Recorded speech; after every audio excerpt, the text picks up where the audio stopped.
ሰላም ሰላም፣ እንዴት ዋላችሁ? እንዴት አመሻችሁ?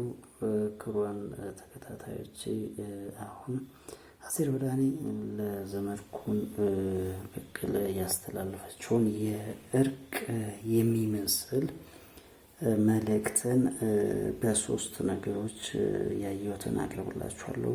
እንግዲህ አስቴር በቪዲዮ ላይ በሰረዘችው ቪዲዮ ላይ ብዙ ነገሮችን አንስታለች። ብዙ ቁም ነገር አዘል መልእክቶችን አስተላልፋለች።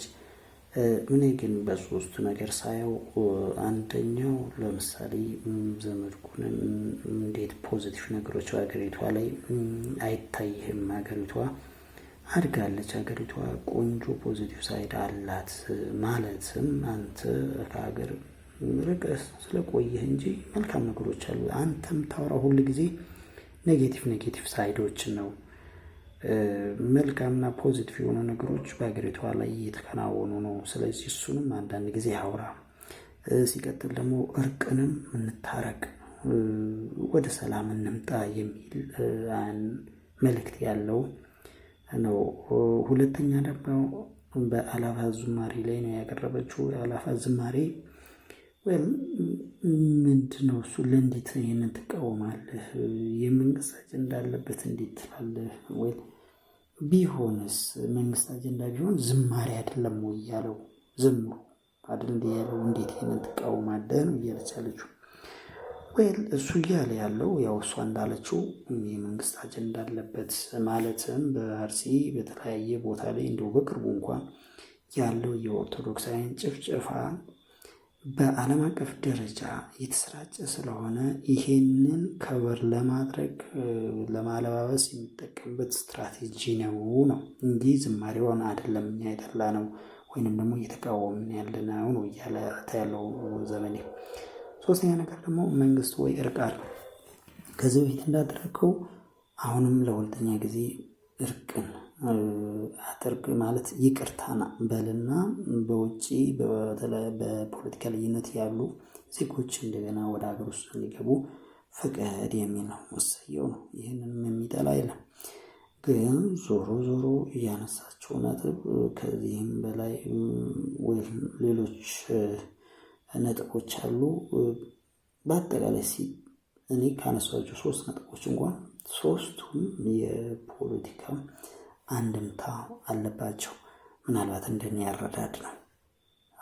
እንግዲህ ያለችውን ሙሉ መልእክቷን እንከታተለው። አሁን ደግሞ ከሰሞኑ በጣም እያስፈራኝ የመጣ ነገር ምንድን ነው? የሃይማኖት ጦርነት ለመቀስቀስ በሚመስል ልክ ሰዎች መቻቻል ያቃታቸው፣ የአንደበታቸውን ቃል በጣም ላይክ ምንድን ነው ኮንትሮል የሌለው ራስን ያለ መግዛት፣ እንደሱ አይነት ነገሮች በጣም በተለያዩ ጊዜ እያየሁ ነው የመጣሁት እና ይሄ ኃይል ይባል ይገባዋል። ሁሉም በሃይማኖት ተቋሙ ሲጀመር በመንግስት ደረጃ ራሱ በስነ ስርዓት የባህል ፖሊሲ ወጥቶ ህግ ወጥቶ ሰዎች በስርዓት ካጠፉ በኋላ ሰዎችን ይዞ ማስተማር ብቻ ሳይሆን እንዳያጠፉ ደግሞ የሚያደርግ በቃ ሴፍ ጋርድ በቃ የሚያደርግ ነገር የምንተማመንበት ህግ መውጣት እንዳለበት ነው ፊልም አደርገው። በሀገር ውስጥ የሚኖር ሰው ብቻ ሳይሆን በውጭ ሀገር የሚኖሩ ሰዎችም ኢትዮጵያና ኢትዮጵያውያን ላይ የራሳቸው የሆነ አዎንታይም አሉታይም አስተዋጽኦ አላቸው። ኦኬ፣ ሀሳቤን ልሰብስበው፣ ዛሬ ወደ ተነሳውበት ርዕሰ ጉዳይ ልግባ። ዛሬ መልእክት መናገር የምፈልገው ለአንድ ወንድማችን ነው። ይሄ ወንድም ከዚህ በፊት እኔ የማውቀው በኢትዮጵያ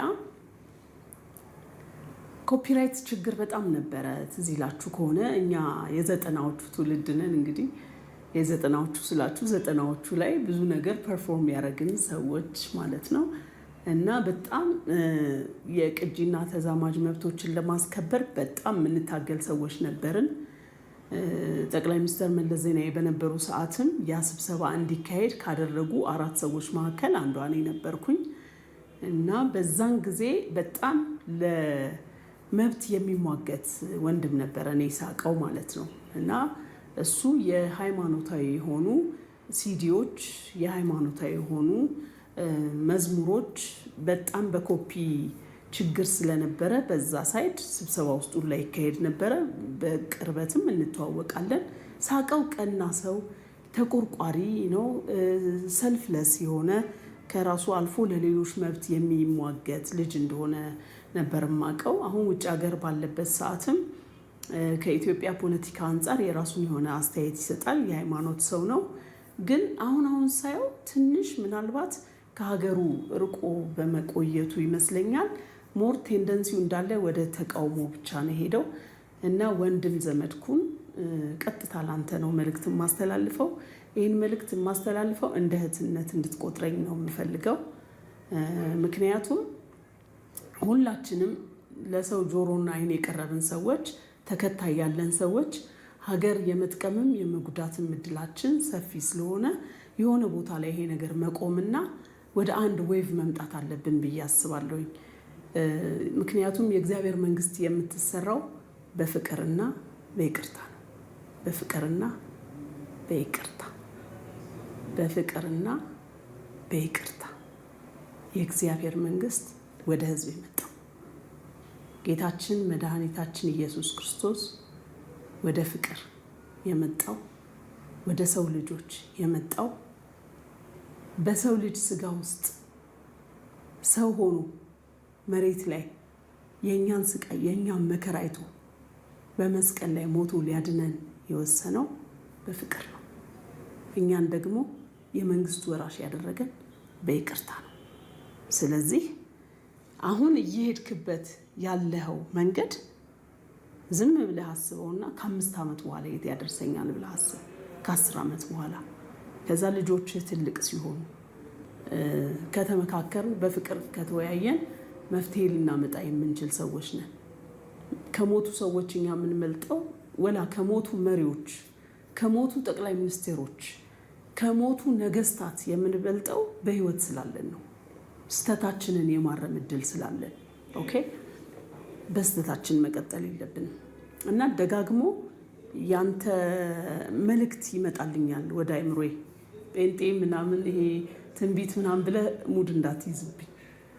ትንቢትም ይሁን መልእክትም ይሁን ብቻ ደጋግሞ ያንተ ድምፅ ያንተ ምስል ወደ እኔ የመጣ ይሄን መልእክት ለምን አትነግሪውም ይለኛል ውስጤ።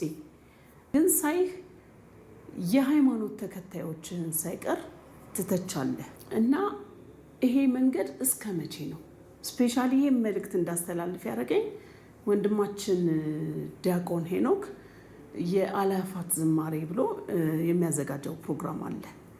ይሄ ኦርቶዶክስ ወንድሜ በዝማሬ ብናሳልፈው ይሻላል ብሎ በእውነት ለመናገር በጣም ደስ የሚል ነጭ ለብሰው በቃ ለጌታ ሲዘምሩ ያድራሉ። በጣም ደስ ይላል። ይሄ ደስ ይላል። በእውነት ነው የምነግርህ። ለማንኛውም ወንጌል አማኞች ውስጥ ያለን ብዙ ቀና አስተሳሰብ ያለን ይሄ የፉክክር ስሜት የሌለን ሀገራችንንም ጌታችንንም የምንወድ ሰዎች የምንወደው ፕሮግራም ነው በነገራችን ላይ እና መቀጠል ያለበት መበረታታት ያለበት ነው። እንደውም ከሁሉም በዓላት የአደባባይ በዓል ሆኖ መከበር ያለበት የጌታ ልደት ነው እና ይሄን አስመልክቶ እነዚህ ልጆች ለዝማሬ በሚዘጋጁ ሰዓት ሁላችንም እንቅፋት ልንሆንባቸው ሳይሆን የሚገባው ከጎናቸው ልንሆን ነው የሚገባው። ግን ምን ስትል ሰማው? ከአብይ አህመድ የተሰጠው አጀንዳ ነው አልክ። የፈረደበት ኤኒዌይ ከሱ እንኳን ተሰጥቶት ቢሆን ይሄ አጀንዳ መልካም አጀንዳ እንጂ መጥፎ አይደለም። አሁን ይሄንን የሚቃወም ሰው ጤነኛ ነው? ለማን የቆምከው? አሁን ያስከውን መንገድ ይዘህ ሄደህ የምታሳካው ግብ ምንድን ነው? አለ የተሰራ የተጨበጠ ግብ አለ የምትደርስበት? ፕሊዝ አንዳንዴ ነገሮችን መደገፍ መልካም ነው። ለራስህ ጊዜ ውሰድ። እግዚአብሔር ምናልባት መልእክት እየነገረ ሊሆን ይችላል። ሰምተህ ከተመለስክ ታተርፋለህ። እንደ ድሮህ በስመ አብ ወወልድ ወመንፈስ ቅዱስ ብለህ ጀምረህ በስመ አብ ወወልድ ወመንፈስ ቅዱስ ብለህ እንድጨርስ ነው የምፈልገው። እኔ ለቤተ ክርስቲያን ዝማሬ በመስጠት በጣም ብዙ አበርክቶ እንዳለህ ባለፈው ስትናገር ሰምቻለሁኝ እና ይብቃ ወንድምዬ። በዚህ አጋጣሚ አይዊሽን አንድ ቀን አገርህ ተመልሰህ ብትገባ እመኛለሁ። መልእክት ማስተላለፍ እፈልጋለሁኝ። አንደኛ ለአንተ ከዛ ሁለተኛ ለኦርቶዶክስ ቤተክርስቲያን፣ ሶስተኛ ለኦርቶዶክስ ቤተክርስቲያንና ለወንጌላውያን ሁለተኛ ይሁንልኝ፣ ሁለቱም ክርስቲያን ስለሆኑ። ሶስተኛው ለመንግስት።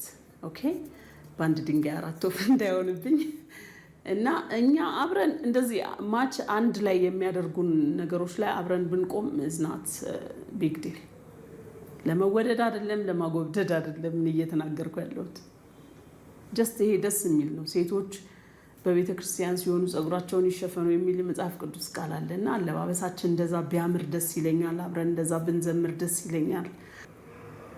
ሌላ ደግሞ መናገር የምፈልገው ነገር መንግስትን ነው። መንግስት ኢትዮጵያን የሚመራው መንግስት በአፍሪካ እንደ አንድ ኢትዮጵያዊ መሪ፣ እንደ አንድ የአፍሪካ መሪ የሚታየው በዓለም ዘንድ የራሱ የሆነ አስተዋጽኦ ያለው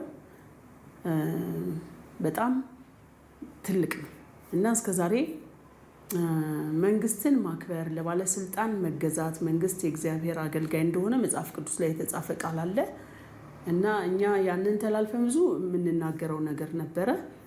እንደ ህዝብ የምመኘው እኛ ለመንግስት እንድንገዛ፣ መንግስትን እንድናከብር፣ መንግስትም እንደ ህዝብ እንዲያከብረን፣